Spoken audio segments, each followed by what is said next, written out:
All right, guys, on this month's episode, I'm going to break down all the stats and show you guys why this market might be heating up even more than this weather. Here we go.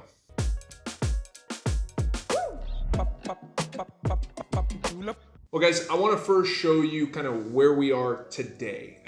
First and foremost, in the last 30 days, we've seen 1,977 new listings come on the market. With that, we saw 679 expire. That means homes that were trying to sell, they got taken off the market. That's a little bit better than what we ended the year at. We were seeing about 1,000 homes for the last 6 months of last year start coming off the market because they weren't selling. So we're starting to see that improve, right? Less homes coming on that are probably asking too much. People are being more reasonable. Also more buyer activity. And we're seeing that more buyer activity by seeing 1,717 homes actually sell, go off the market completely because they closed. And then we saw 1,641 homes actually go pending in escrow. This is good. This is all an improvement from what we saw last year. So we're starting to see positive signs. Not nearly where we want it to be in a healthy market. We're, more in that 3,000 range. However, we're starting to see the market improve. So how can I say the market is heating up a little bit more than the weather? Well, the stats back us up, guys. So sure enough, inventory levels are showing a little bit less than last year, down 16%. But last year, we saw this flood of inventory hit the market in February and March, and we didn't have the buyer demand to pick it up. So then we started to see too much inventory on the market. Right now, we're seeing that inventory get eaten up, and then we're seeing that by the pending sales. Less inventory this year, same, if not just a little bit more buyer demand, should keep this market at relatively even numbers. And we're seeing that directly impact average and median sales prices. Both of those already up for the year. And if we continue down this road and what it kind of feels like boots on the ground, we should see that continue throughout the year. We just had one of the worst weeks in mortgage rates history in quite some time. And sure enough, we saw interest rates jump over 0.25% last week due to the instability in the Middle East, mainly due though to what's going on with gas prices. Now, everybody says, okay, how does gas prices correlate to interest rates? Well, interest rates are dictated by the bond market. The bond market is heavily dictated on a few different things, but one of them being inflation risk.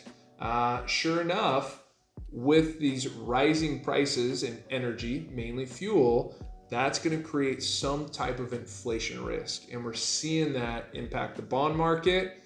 And so, of course, that's impacting interest rates. We saw interest rates jump to about 6.25% this week. Now, we haven't seen this impact any buyer activity yet, but it's definitely something to keep an eye on.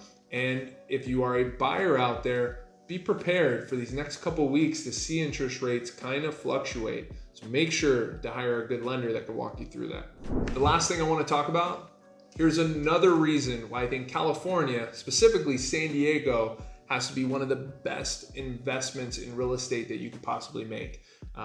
Number one, we're in California. People want to be here. We have amazing weather, beautiful scenery, and just a great place to live. So people want to be here. But furthermore, we don't have more land to build on. You can go to Texas, they have all this land, right? Arizona, it's all this land. We don't have much more land to build on, especially here in San Diego. So that's the reason why I've always pumped up California and San Diego as being the best investment. But here's another reason that's going to encourage, appreciation over time is the fact that we're seeing homeowners stay in their homes longer than ever before. We're up to 13.4% with the recent study done for California homeowners staying in their home, 13.4 years on average that California is staying in their home. Well, that's big, guys. That just means we're seeing less people put their homes up for sale, which means less inventory that's available, which means more people want to be here, less inventory. We don't have the land to build on. Overall, long-term, California, especially San Diego, is going to be that safe investment where we should see good appreciation for a long, long time. All right, guys, that wraps up my March update. I want to leave everybody with this. Here's my buyer and seller advice for the month of March. If you are a buyer out there, you need to hire a good mortgage lender right now. I've seen it recently, especially with these fluctuating interest rates. With a Rocket mortgage lender and a Schwab lender, they're locking in at the wrong time, and then they're not hitting our close date. Hire a good mortgage lender. I highly recommend Nick Maglio. He's done multiple loans for me, probably 100 plus clients of mine. The guy is phenomenal, and he will get you the best rate and make sure that he closes on that loan. So hire a good mortgage lender.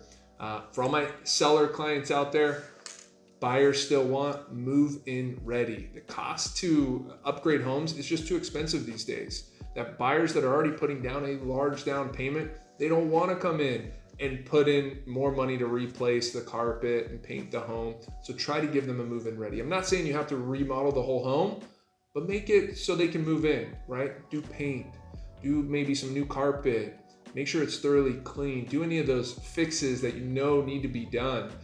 We can help you with that. If you hire us, not only can we coordinate and take care of all that work, but we can also front you guys the capital at 0% interest. So if you have any questions about that, please feel free to reach out to myself or somebody here on the True Local team. All right.